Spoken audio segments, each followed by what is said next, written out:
ٹھیک ہے، یہ جو یہاں پہ صفت آئی ہے نا کہ متقین کیا کرتے ہیں، نماز اللہ پر غیب پر ایمان لاتے ہیں اور پھر نماز قائم کرتے ہیں اور پھر اللہ کے رستے میں خرچ کرتے ہیں. تو خرچ کس طرح کرنا ہے یہ بھی میں نے آپ کو بتایا. اگلی آیت پر آئیے نمبر 4 کے اوپر، والذین. اگلی جو صفت ہے نا تو متقین کی وہ یہ ہے کہ والذین یؤمنون، اور وہ جو یؤمنون ایمان لاتے ہیں، بما اس پر جو انزلہ نازل کیا گیا الیکا طرف آپ کے، کس کے، نبی کریم کے. یعنی کہ اگلی صفت متقین کی یہ ہے کہ وہ جو آپ صلی اللہ علیہ وسلم پر نازل کیا گیا ہے وہ اس پر ایمان لاتے ہیں. کیا نازل کیا گیا نبی کریم صلی اللہ علیہ وسلم پر؟ قرآن مجید. اور دیکھیں کہ باقی سب کچھ بھی جو نبی کریم پر اتارا گیا وہ اس پر بھی ایمان اور یقین لاتے ہیں. دیکھیں وہی جو ہے نا وہ قرآن کی صورت میں اتری ہے، اس بات میں کوئی شک نہیں. لیکن اس کے علاوہ حدیث جو ہے آپ صلی اللہ علیہ وسلم کو حدیث کی شکل میں بھی اللہ تعالیٰ نے بہت رہنمائی بخشی. تو حدیث جو ہے نا وہ بھی وحی کی ایک قسم ہے. تو دیکھیں کچھ احادیث سے ہمیں پتہ چلتا ہے نا کہ وہ تو نبی پاک صلی اللہ علیہ وسلم سے پہلے کی چیزیں ہیں. جیسے کچھ احادیث ایسے ہیں تو پہلے کے واقعات ہیں، تو وہ کس نے بتائے؟ جبرائیل نے آ کے بتائے نا کہ بنی اسرائیل کے زمانے میں یہ ہوا یہ ہوا یہ ہوا. تو وہ بھی آسمان سے ہی اترا نا، اللہ نے اتارا نا حکمت کے لیے. تو جو وحی ہے قرآن جو اترا اس وحی کہتے ہیں وحی جلی ہے. اور ایک وحی ہے جو کہ حدیث کی وحی ہے، اس کو کہتے ہیں وحی خفی. ٹھیک ہے، تو یہ وحی کے آگے دو قسمیں. تو حدیث بھی اللہ کی طرف سے آتی تھی. تو آج کے دور میں جو کچھ لوگ فتنہ کرتے ہیں، فتنے کی باتیں کرتے ہیں نا کہ ہم قرآن کو تو مانیں گے مگر ہم حدیث کو نہیں مانیں گے. بھائی حدیث جو ہے یہ جو بات ہے نا یہ شدید فتنے کا باعث بن سکتی ہے. اس لیے اس بات کا دھیان رکھنا چاہیے کہ حدیث بھی اللہ کی طرف سے. کیوں؟ دیکھیں ایک نبی اپنی مرضی سے کچھ بھی نہیں کہہ سکتا. نبی کو اتنا امپورٹنٹ کام دے کر اللہ نے دنیا میں بھیجا ہے تو وہ اپنی مرضی سے تو کچھ نہیں کہہ سکتا نا. اس کو تو جو ہدایات اللہ تعالیٰ کی طرف سے ملیں گی نبی اسی کے مطابق اپنے بندوں کو آگے، مخلوق کو، اللہ کی مخلوق کو آگے وہی پیغام دیں گے. تو اللہ تعالیٰ وہی بتائیں گے نا جو عمل کروانا چاہتے ہیں. اللہ تعالیٰ اپنے نبی سے وہی پیغام دلوائیں گے جو اللہ تعالیٰ چاہتے ہیں، کیونکہ وہ اپنے بندوں کی بہتری چاہتے ہیں. تو جو حدیث ہے وہ بھی اللہ ہی نے ان کو وحی کی ہے. تو بات یہ ہے ہو رہی ہے کہ متقین جو ہیں وہ نبی پر جو کچھ اتارا گیا اس پر ایمان لاتے ہیں. ٹھیک ہے، تیسری صفت ہے نہیں ہے، چوتھی صفت ہے یہ. پہلی صفت یہ ہے غیب پر ایمان لاتے ہیں. ٹھیک ہے، دوسری کیا تھی کہ ہم متقین جو ہیں وہ کیا کرتے ہیں، وہ نماز قائم کرتے ہیں اور پھر اس کے بعد اللہ کے دیے ہوئے رزق میں سے خرچ کرتے ہیں. اور پھر چوتھی صفت ہے کہ جو کچھ اللہ تعالیٰ نے اپنے نبی پر اتارا وہ اس پر یقین رکھتے ہیں. اور پھر اس کے علاوہ یہ کہ دیکھیے کہ وما انزل من قبلک، اور جو نازل کیا گیا آپ سے پہلے، یعنی نبی کریم صلی اللہ علیہ وسلم سے پہلے جو کتابیں اتری، جو پہلے کتابیں اتری ان کی جو تھی نا جیسے تورات ہے، زبور ہے، انجیل ہے، تو ان پر بھی متقین کو بھروسہ ہے کہ ہاں یہ بھی اللہ کی کتابیں. اور مختلف صحیفوں کا بھی ذکر آیا نا اس میں، ابراہیم علیہ السلام پہ صحیفے اترے، موسیٰ علیہ السلام پر صحیفے نازل ہوئے. تو متقین جو ہیں وہ اللہ تعالیٰ کی ان سب چیزوں پر، تورات، زبور، انجیل، صحیفوں پر، کتابوں پر ایمان رکھتے ہیں.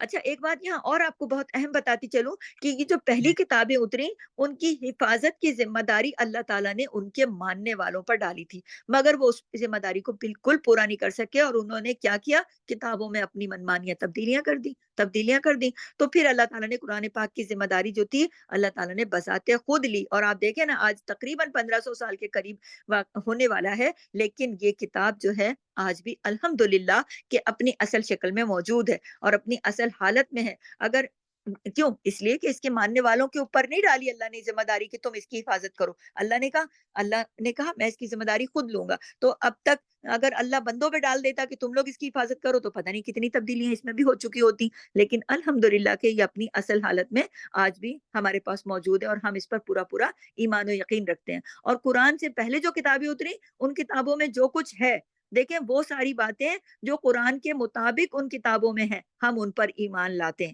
لیکن وہ چیزیں جو قرآن کے مخالف ہیں ہم اس پر ایمان نہیں لاتے. کیوں؟ اس لیے کہ ان لوگوں نے، ان کے ماننے والوں نے ان میں بہت ساری تبدیلیاں کر دی نا، تو ہم ان باتوں پہ تو کبھی بھی یقین نہیں کر سکتے. اچھا اب یہ دیکھیے کہ چھٹی جو صفت ہے متقین کی اس کے اندر بیان کی گئی ہے، وَبِالْآخِرَةِ هُمْ يُوقِنُونَ، اور وہ آخرت پر یقین رکھتے ہیں۔ کون؟ متقین۔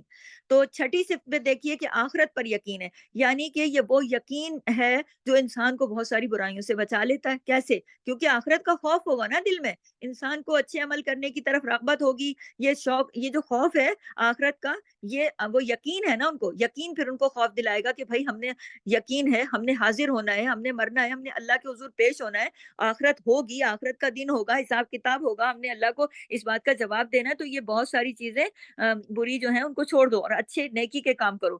کیونکہ دیکھیں آخرت پر جو یقین دہانی ہے نا، وہ آگے کے جواب دینے کے لیے جو اس میں جذبہ ہوتا ہے نا کہ آگے جواب دینا ہے، تو یقین جو ہے وہی دلاتا ہے نا کہ بھئی یقین ہے تو آگے پھر ایسے کام نہ کرو۔ تو جس کا جتنا زیادہ آخرت پر یقین کامل ہوتا ہے، وہ اسی قدر اپنے اچھے اعمال کرتا ہے، یعنی کیا کرتا ہے؟ اعمال صالحہ کرتا ہے، ٹھیک ہے؟ تو اب یہ دیکھیے کہ اب اگلی جو آیت ہے، اولئک علی ھدی من ربہم، اولئک علی ھدی من ربہم، یہ آیت نمبر جو ہے اگلی، یہی لوگ ہیں، یہی لوگ ہیں جو کیا کرتے ہیں، اولئک ہم یہی لوگ ہیں ہدایت پر، من ربہم اپنے رب کی طرف سے، و اولئک ابھی تک میں اس کا پہلے والے پارٹ کا پہلے بیان کرتی ہوں کہ اولئک علی ھدی من ربہم، یہی لوگ ہیں ہدایت پر اپنے رب کی طرف سے۔ کون سے لوگ؟ کون سے لوگ؟ آگے ان کا ذکر بھی آ گیا، جن کی صفات پیچھے بتائی گئی ہیں کہ یہ لوگ جو ہیں، جن متقین کی پیچھے صفات بتائی گئی ہیں، یعنی یہی وہ لوگ ہیں جو ہدایت پر ہیں، تو یہی وہ لوگ ہیں جو پھر آگے اللہ نے فرمایا وَأُولَٰئِکَ هُمُ الْمُفْلِحُونَ، یہ وہ لوگ ہیں جو فلاح پانے والے ہیں۔ اللہ اکبر کبیرہ، تو یہی وہ لوگ ہیں جو فلاح پانے والے ہیں، جو متقین کی صفات بتا کے اللہ نے بتا دیا کہ جو نماز قائم کرتے ہیں، زکوٰۃ ادا کرتے ہیں، اللہ کے راستے میں خرچ کرتے ہیں، جو کچھ اللہ نے مال ان کو دیا، غیب پر یقین رکھتے ہیں، جو کچھ اللہ نے نبی پر اتارا اور اس پر بھی یقین رکھتے ہیں، یوم آخرت پر بھی، تو یہ لوگ جو ہیں فلاح پانے والے ہیں، یہی لوگ ہیں وہ جو فلاح پانے والے ہیں، اور یہی اصل میں ہدایت کے اوپر ہیں۔ ٹھیک ہے، اب دیکھیے آیت نمبر، اگلی آیت پر آئیے، آیت نمبر 6، یہ جو ہے یہ کافرین کے متعلق ہے۔ دیکھیں پہلا گروہ جو تھا، ہم نے سورہ فاتحہ میں پڑھا، پہلا گروہ جو تھا انعمت علیہم، وہ کون لوگ تھے؟ متقی لوگ تھے، تو یہ اللہ تعالیٰ نے متقیوں کی صفات بتا دی یہاں تک۔ پھر دوسرا جو تھا غیر المغضوب، یعنی جن پر اللہ کا غضب نازل ہو، کون تھے؟ کافرین تھے۔ اب یہاں سے آیت نمبر 6 میں وہ دوسرے گروہ کا ذکر ہو رہا ہے، کون سا؟ کافرین کا۔ ان الذین، بے شک وہ جنہوں نے کفروا، کفر کیا، ان کفروا سواء علیہم، وہ یکساں برابر ہے کس کے؟ ان سے، ان پر۔ تو آپ یہ دیکھیے کہ انذرتہم، خواہ ڈرائیں آپ انہیں، ام یا لم نہیں تنذرہم، آپ ڈرائیں انہیں، لا یؤمنون، نہیں وہ ایمان لائیں گے۔ یعنی اللہ تعالیٰ نے یہاں پر وہ جو دوسرا گروہ بتایا تھا نا سورہ فاتحہ میں کہ جن پر اللہ کا غضب نازل ہوا کا، تو یہاں پر اللہ تعالیٰ نے ان کا معاملہ کھولا کہ جو کافرین ہیں کہ انہوں نے کفر کیا، ایک یہاں پر کفر کی بات ہو رہی ہے، تو یہ کسی رویے کی بات ہو رہی ہے۔ کفر بھی ایک رویہ ہے نا، جیسے مومن کا ایک رویہ ہے، اسی طرح منافق کا ایک رویہ ہے، اسی طرح فاسق کا ایک رویہ ہے، تو کفر کا بھی ایک آپ کو میں بتاتی چلوں۔ ویسے کفر کا جو لفظی معنی ہے اس کا مطلب ہوتا ہے پردہ ڈالنا، چھپا دینا، اور یہ لفظ جو ہے نا کفر، یہ رات کے لیے بھی آتا ہے، کیونکہ رات کی جو تاریکی ہے وہ پردہ ڈال دیتی ہے نا، چھپا دیتی ہے ہر چیزوں کو، اور کسان کے لیے بھی آتا ہے، کیونکہ کسان کیا کرتا ہے؟ بیج کو چھپا دیتا ہے نا، زمین کے اندر ڈال کے اوپر مٹی ڈال دیتا ہے، چھپا دیتا ہے کہ پرندے نہ کھائیں، تو وہاں بھی آتا ہے۔ لیکن اسلامی اصطلاح کے اندر کفر کے معنی انکار کرنا، لیکن یعنی وہ شخص کافر ہے اسلامی اصطلاح کے اندر جو اللہ کا پیغام، اور جو اللہ کا پیغام نبی پاک صلی اللہ علیہ وسلم لے کر آئے اس کا انکار کر دے، جو محمد صلی اللہ علیہ وسلم لے کر آئے پیغام اس کا انکار کر دے، وہ کافر ہے ہماری اسلامی اصطلاح کے اندر، اس کا یہ مطلب ہے۔ تو آگے اب اس میں ہم نے بات جیسے کہ آپ کو بتایا کہ آگے کافروں کی بات ہو رہی ہے کہ وہ ایمان نہیں لانے والے، خواہ آپ ان کو ڈرائیں یا نہ ڈرائیں، وہ ایمان نہیں لائیں گے کسی صورت بھی نہیں۔ یہ کافروں کا حال تھا کہ نبی کریم شفقت سے ڈراتے تھے، یہاں جو ڈرانے کی بات ہو رہی ہے نا، یہ نبی کریم کو ان کو دھمکاتے ڈراتے، کوئی دھمکیاں نہیں دیتے تھے، نبی کریم ان کو پیار سے، محبت سے، شفقت سے ڈراتے تھے کہ دیکھو پلیز تم لوگ ایسا نہ کرو، اللہ کو مانو، اللہ کا کلام ہے، میں اللہ کا نبی ہوں، تمہارے پاس پیغام لے کر آیا ہوں، جیسے ماں سمجھاتی ہے بچے کو، بیٹا ایسا نہ کرو، ایسا نہ کرو، دیکھو پڑھو ورنہ تم فیل ہو جاؤ گے، کتنی شفقت ہے نا۔ تو نبی کریم بھی بہت شفقت سے بتاتے تھے، یا کوئی ڈرانے دھمکانے کا مطلب وہ نہیں ہے کہ ہم تمہارا یہ کر دیں گے یا وہ کر دیں گے، ایسی بات نہیں ہے، نبی کریم نے بہت شفقت سے ان کو بتایا۔ لیکن